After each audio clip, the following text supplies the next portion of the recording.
Yo, Marklisi nga pala ng Paliparan Rap Syndicate, Rapture Battle League, Ingeli Catholic Salitan, Rap Friends sa Battle League, Berdeng Kahoy, Bara sa Tejero, syempre Rapugutan Rap Battle League, Rap Friends Rap Battle League.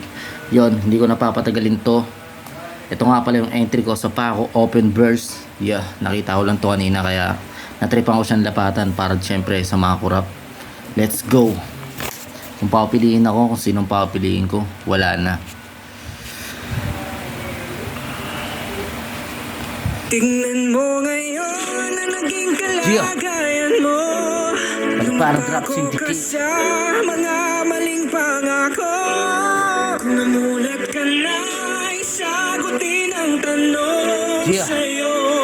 Sino ang sunod na pipiliin mo?